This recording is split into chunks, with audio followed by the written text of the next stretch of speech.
Olá pessoal, como é que vocês estão? Voltamos para mais uma edição do Jornal do MASA, continuando a nossa reportagem. Hoje será a última sobre o Programa Nuclear Brasileiro. Como nós estávamos falando no último programa, nós acabamos percebendo que o setor nuclear ele vem crescendo hoje em países emergentes, como é o caso do Brasil. E os grandes líderes nesse segmento hoje são os países socialistas, a Rússia e a China. Então nós temos aqui um quadro chamado Coisa de Emergente. Grande parte das usinas nucleares está instalada nos países ricos, mas os novos projetos prosperam nas nações em desenvolvimento. Capacidade instalada por região em terawatt-hora. Lembrando que o tera é de trilhão. E o watt é uma medida de energia, que nós popularmente consideramos uma medida de potência. A América do Norte tem à disposição no setor nuclear 911 terawatts-hora. Isso praticamente é o dobro de toda a capacidade de geração de energia no Brasil, que está na casa dos 560 terawatts. A Europa tem 809, a Rússia e o leste europeu 270, a Ásia 480, a América do Sul só 21 e a África 15. Embaixo, as usinas em projeto ou em construção por região. Na Ásia estão sendo construídas 40 usinas nucleares, Rússia e leste europeu 11, Europa 4, América do Norte 2, América do Sul 2 também.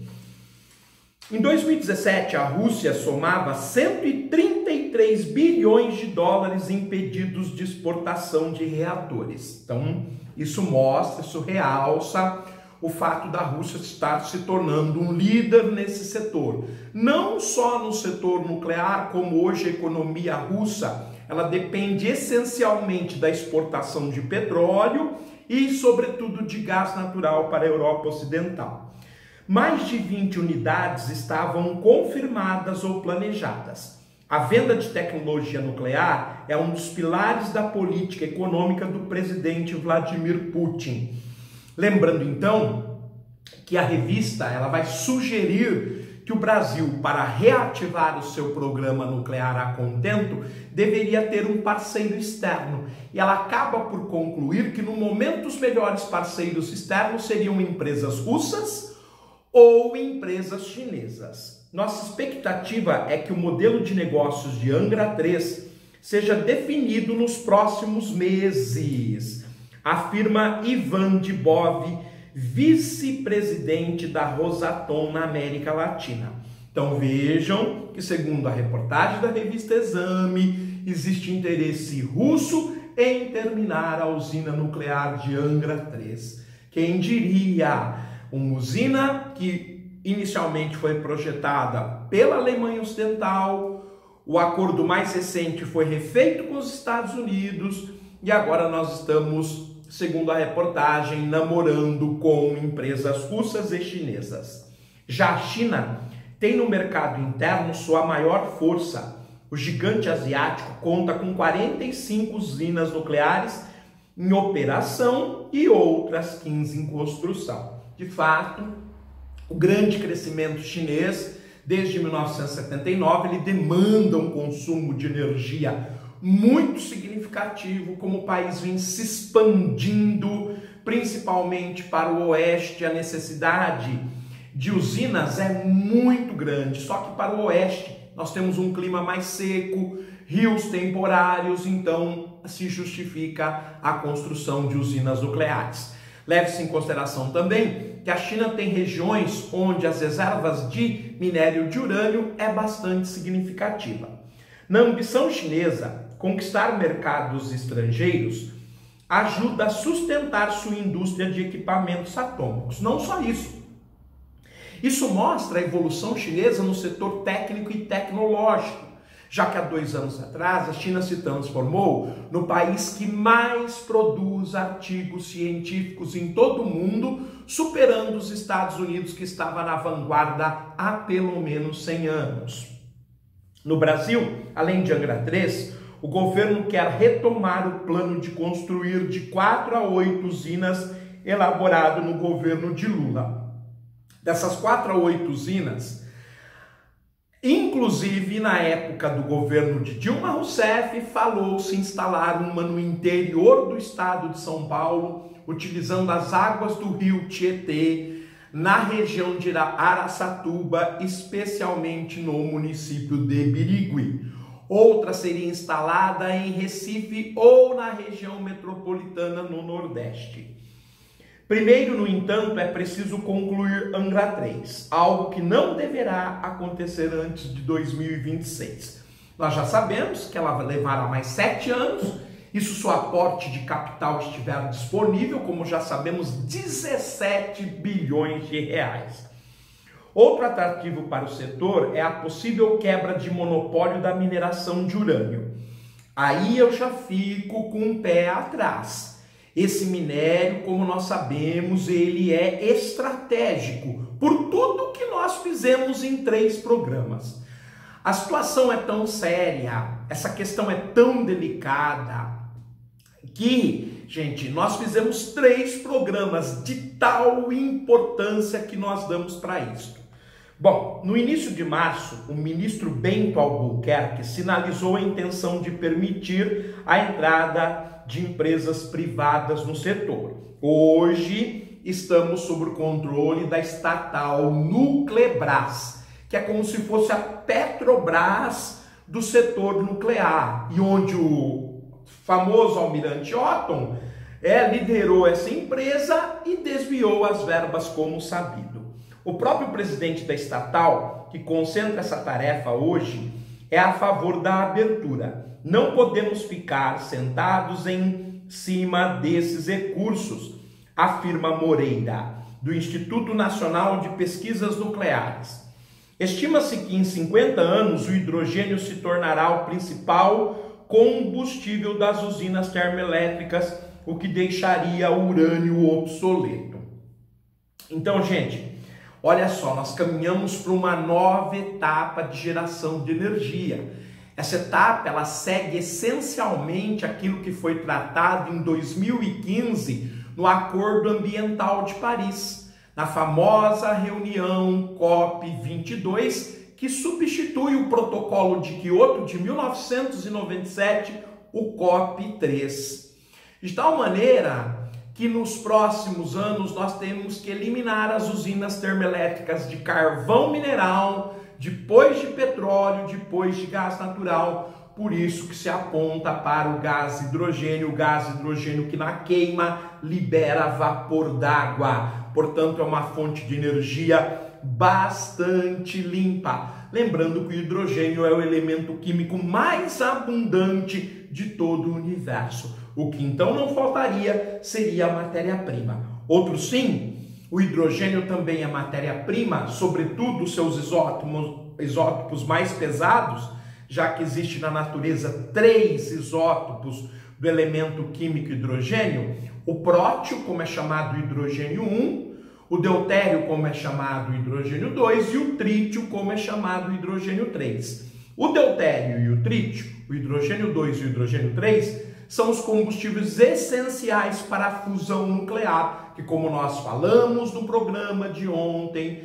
a China está próximo de um reator de fusão nuclear autossustentado, o que ainda não foi conseguido nos Estados Unidos e na Europa, que largamente pesquisam a fusão nuclear. Até no Brasil há essa pesquisa, aqui na USP e na Unicamp. Temos a possibilidade de exportar urânio enriquecido. Então, levando em consideração a previsão que nos próximos 50 anos a matriz energética deve mudar, isso se justifica para eles que a gente possa privatizar a exploração de urânio, para que a gente possa exportar e ganhar o máximo de recursos possíveis nesses próximos 50 anos.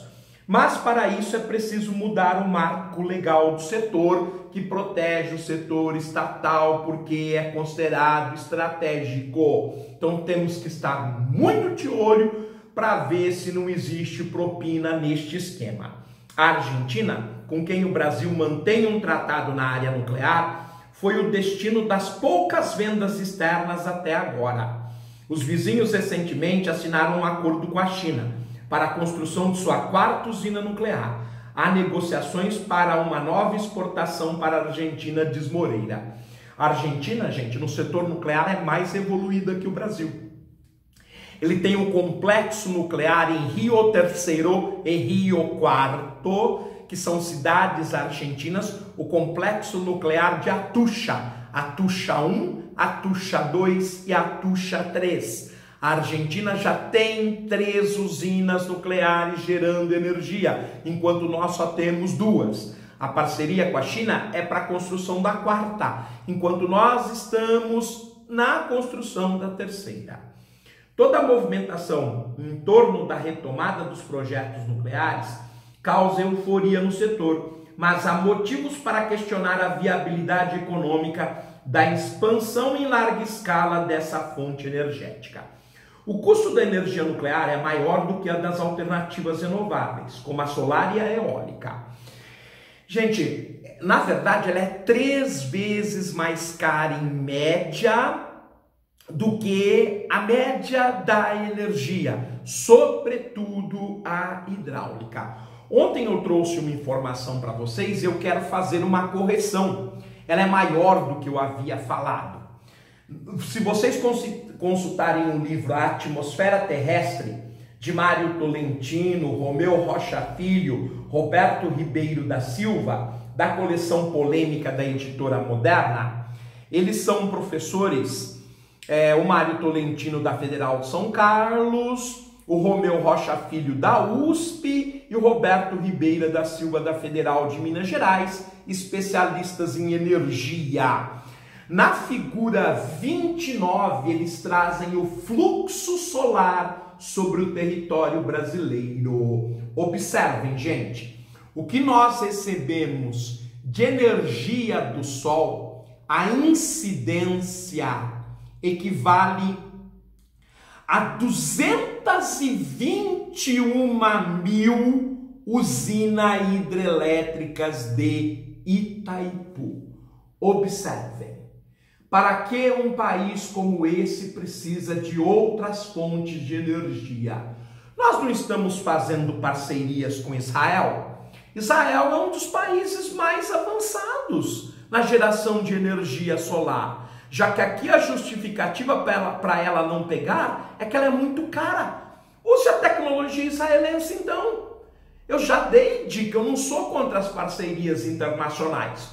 Usa então a parceria ao nosso favor, explorando a água, já que eles têm a exploração mais racional de água do mundo e a melhor geração de energia solar do mundo, num país minúsculo do tamanho do estado de Sergipe.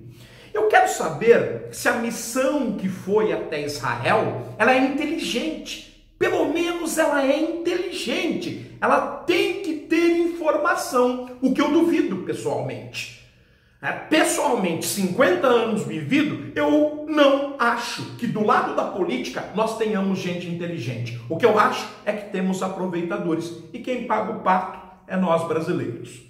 Bom, no ano passado, e outra coisa, sempre o Jornal do Masa discute problemas e apresenta soluções. Esta da exploração da energia solar é a 8ª sugestão que eu dou em 40 programas. Aqui não se faz só críticas, aqui não se aponta só os erros, mas eu não acredito na inteligência deles. Este é o problema, no preparo, no conhecimento. Para mim são almofadinhas que ficam o dia todo sentado numa cadeira com ar-condicionado engravatado. Não sabem nada da realidade. Bom, no ano passado, o Conselho Nacional de Política Energética estabeleceu um novo preço de referência para a energia que venha a ser gerada em Angra 3. Quando concluída, R$ 480 por megawatt-hora. É muito acima, por exemplo, do preço do megawatt-hora da energia eólica, de R$ 180. Num país onde a incidência de ventos é imenso, nós temos os alísios, que sopram dos trópicos para o Equador, Os contralísios que sopram do Equador para os trópicos. Nós temos o pampeiro ou minuano, que vem da Antártida e chega até os trópicos, aqui no caso brasileiro, o Trópico de Capricórnio. E nós temos as brisas marinhas que sopram diuturnamente do mar para o continente ou do continente para o mar. Além disso, nós temos circulando dinamicamente no país 5 grandes massas de ar. Isso para ficar na parte didática do ensino médio, porque na verdade sobre o Brasil incide 11 massas de ar.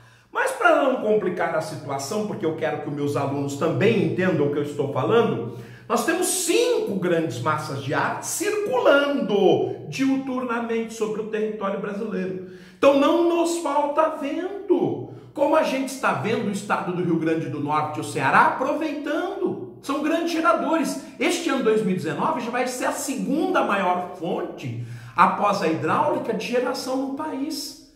Por que ir atrás de energia nuclear? Já está no texto que ela é 3 vezes mais cara. O que leva alguém a pagar R$480 o megawatt, sendo que nós temos uma fonte muito mais simples a 180? Me expliquem. Ou essa indignidade minha é burrice? Ou eu que sou burro e não sei fazer conta? Bom, até a energia solar, a mais cara das renováveis, sai mais em conta, R$328 por megawatt-hora. Hoje, a justificativa para não se utilizar a energia solar aqui no Brasil, já que em Israel eles não têm opção, ou usam ou não têm energia, a justificativa é justamente porque a tecnologia ainda é cara. Ô, presidente Bolsonaro, o senhor que anda fazendo foto aí com meninas prodígios dos Emirados Árabes Unidos e desaconselhando o jovem brasileiro a não se envolver em política e só em ciência, por que que seus 3 filhos não são cientistas? Por que que seus 3 filhos são políticos? Me responda, por que que os seus 3 filhos são políticos e o senhor não quer que o brasileiro entenda de política, quer que ele seja cientista? Eu também quero, para não ter a burrice de uma viagem a Israel sem proveito nenhum. Eu também quero. Mas veja bem, olha o que diz o texto, e são professores respeitados, conceituados. 221 mil Itaipus de incidência solar. Por que a construção de um reator nuclear, que é mais caro que a cara energia solar? Bota os meninos, que o senhor tanto sonha, para estudar e desenvolver o barateamento da captação de energia solar. Isso é fácil de fazer. Só que existe o lobby das empresas do petróleo. Existe o lobby das empresas geradoras de eletricidade através da água. O senhor vai combatê-las? O senhor tem coragem de combatê-las para favorecer a população brasileira? Ou não? Como os senhores fazem com o mercado financeiro? Eu duvido. Bom, neste ano a capacidade instalada das usinas solares no Brasil atingiu 2.056 megawatts. Uma merreca, né, gente? Para um país que recebe 221 mil Itaipus de energia solar, 2.056 megawatts é uma pequena usina hidrelétrica brasileira. O equivalente a 1,2% da matriz energética, ultrapassando a nuclear, cuja capacidade instalada é de 1.990 megawatts. A não ser que a construção da usina de Angra 3 sirva para capacitar pesquisadores, cientistas, engenheiros, físicos, químicos, matemáticos, a ciência brasileira, eu sou completamente contra. Jogue dinheiro nela e deixe os meninos e as meninas se capacitarem. Aí o senhor verá que desta ciência sairá um captador de energia solar, uma turbina de energia eólica muito mais barata. É isso que tem que ser feito, senão não há justificativa. O próprio texto escancara a situação. E o texto é de uma revista conservadora, uma revista de economia da Editora Abril, mais conservadora impossível. E eu escolhi de propósito. Porque eu sou capitalista social-democrata. Na linguagem de hoje, eu sou da esquerda. Eu acho que o governo tem que trabalhar para a população, não para o mercado. Como eu deixei claro aqui, eu sempre fui transparente. Agora, o senhor é a favor do mercado, então aplique a inteligência. Como construir uma usina nuclear com esse preço? Desprezando energia eólica, despejando energia solar. É uma loucura. Não significa absolutamente nada. As duas somadas, a solar e a nuclear, representam 2% da matriz energética brasileira. Quantas usinas dá para construir com 26 bilhões de reais? Quantas usinas hidrelétricas? Dá para a gente fazer mais uma Itaipu. Mais uma Itaipu. Bom, é verdade que com o Angra 3 haverá um acréscimo de 1.405 megawatts na potência. Nada. Soma tudo, dá 3%. 3% da matriz energética brasileira. Insignificante.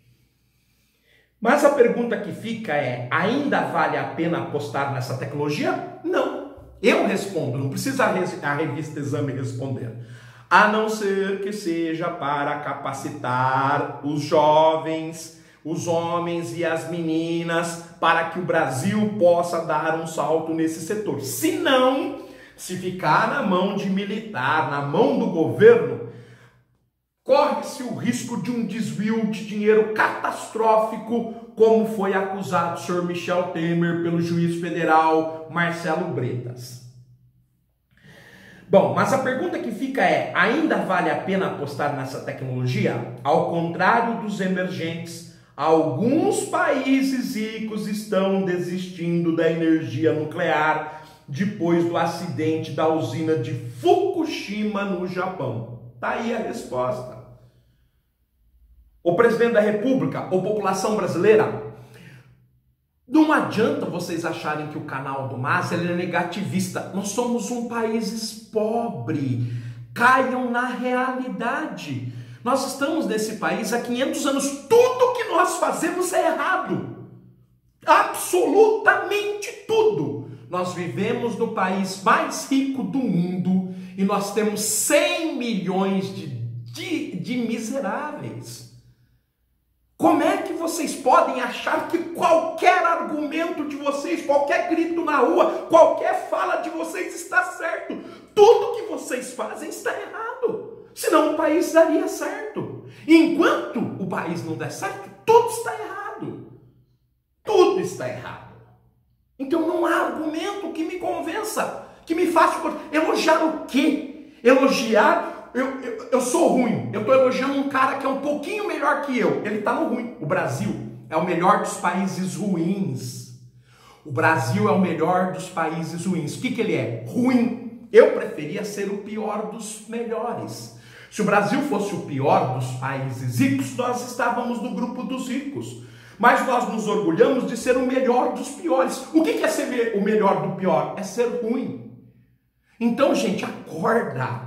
Acorda para a vida. Tudo que nós fizemos até hoje, absolutamente tudo, não tem nada de bom. Senão, este país que é rico, como eu estou revelando aqui, eu dei 8 soluções para o país. 8 em 40 programas. Esse jornal tem 3 meses. Não é que eu sou melhor, eu também sou ruim. Eu não estou falando que eu sou bom. Só que saibam que tudo que vocês falam entra por um ouvido e sai por outro. Tá tudo errado. Bom, vamos lá. Então os países ricos estão renunciando à energia nuclear e nós estamos querendo investir mais 17 bilhões de reais. A Alemanha planejou desativar todas as usinas nucleares até 2022. Gente, se tem um país confiável e equilibrado no mundo é a Alemanha. Se a Alemanha vai fazer isso até 2022, saibam que é um indicativo excelente Bélgica e Suíça tomaram decisões semelhantes. Pessoal, a Bélgica é o país do mundo que mais depende de energia nuclear, depois é a França. 90% da energia da Bélgica vem de reatores nucleares. E a França, 85%. Onde se viu a Bélgica vai parar? No Brasil não dá para fugir do custo de Angra 3. Mas será que o país precisa expandir uma fonte de energia cara pela qual o mundo rico parece não se interessar mais? Eles deixam essa pergunta. Com essa pergunta nós encerramos a discussão sobre o programa nuclear brasileiro, perdulário, corrupto e desnecessário. Levou um almirante à cadeia e um presidente da República à cadeia, de tão corrupto que ele é, de tão desnecessário. Além do que, nós temos outras fontes de energia limpas, viáveis, mesmo com parcerias externas. É só saber utilizar. Pessoal, nós ficamos por aqui. Este foi o terceiro programa da série importantíssima sobre o programa nuclear brasileiro, que teve reflexos este ano na prisão do ex-presidente da República e de um de seus ministros, Michel Temer, e o ex-governador do Rio de Janeiro, Moreira Lima. Desta forma, nós ficamos então plenamente satisfeitos com a análise, além de termos trazido no calor da hora a reportagem aligerada, um flash do que aconteceu. Nós viemos para 3 programas analisando detalhadamente o que acontece com o programa nuclear brasileiro. Fiquem bem, bom fim de domingo, bom começo de semana, até a próxima.